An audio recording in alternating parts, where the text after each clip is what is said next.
Hello golfers, it's Owen here from the JDE Golf Academy. So I'm going to show you something today, a really cool visual that we've had a look at on Gears Golf.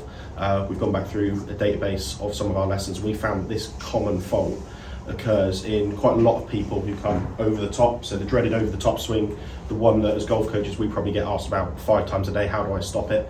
This is a really effective way to do that, and it's definitely worth filming your swing, having a look at if you're a culprit of this, and how we can make this better.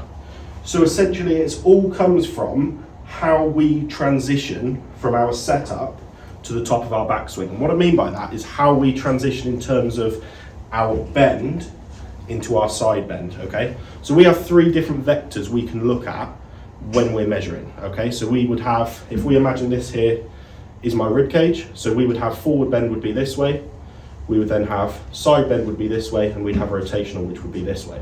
So they're the 3 main things we look at. And it's really important that in our golf swing, we're making sure that as I'm setting up with X amount of bend, we want around 30 to 40 degrees of rib cage bend. As we go up to the top, we're translating that into 30 to 40 degrees of rib cage side bend. So we're always moving that bend number, that rib cage bend number at setup into side bend at the top of the swing. And there's a reason why we do that. And if I show you this, it might just make a little bit more sense. So this is a really good visual, okay? So if we imagine that this here is my spine, and this line across here is my shoulders, okay? So that represents my shoulders. If I set that with X amount of bend, and I do nothing else to this apart from rotate, we can see that this angle from here to here will correlate to this angle here. Okay, so our bend will go into our side bend. We never ever want to be here. And what that would look like in a golf swing, just to see it in a bit more real time, is that one that we see quite a lot where we go into the bend at address and then standing up at the top. That's an exaggerated version. But what that's going to cause, why do we want to stop doing that, is if I come from a really flat position at the top here, I now can't work my club inside. Okay, I've got to get back to that same amount of bend number or side bend number at impact. I've got to be bending the same amount, otherwise I'm never going to strike a ball.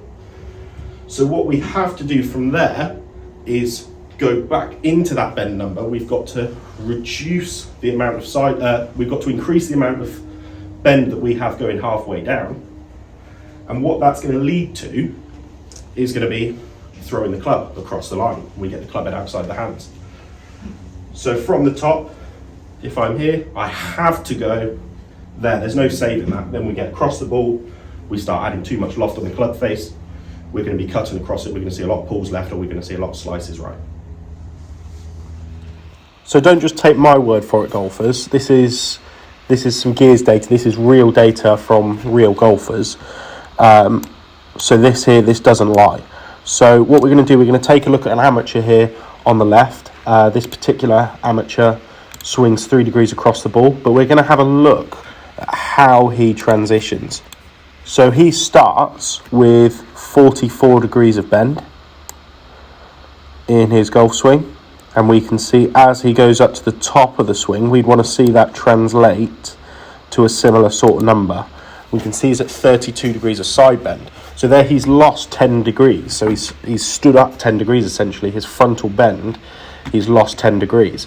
We're going to take a look at a major winner here, and we can see he's setting up with a similar sort of bend number, 43 degrees. And as he takes it up to the top, he's got a very similar side bend. He's only lost 3 degrees of frontal bend. So they're 2 totally different positions. And what that allows the golfer on the right to do, what that allows the major winner golfer to do, is as he comes down, he can work the club head inside much more. He's purely rotating as he comes through. And we're going to take him down to mid down and hold him there. And we're going to have a look at how the golfer on the left, how the amateur has to swing it from there. You can see as they go through, the hands have to come straight across that line. The club head follows it, and the club head's now starting to work outside across the hands, across the ball. And we're going to take a look from there at the amount of loft that the golfers got on their club at this stage. We can see the major winner's got 4 degrees of loft, the amateur's got 10 degrees of loft. So as that major winner comes through, he's going to be delivering a much more squared club face. This particular golfer on the left is having to close the hands, close the face to try and save that slice, whereas the major winner here, he can deliver a much better loft.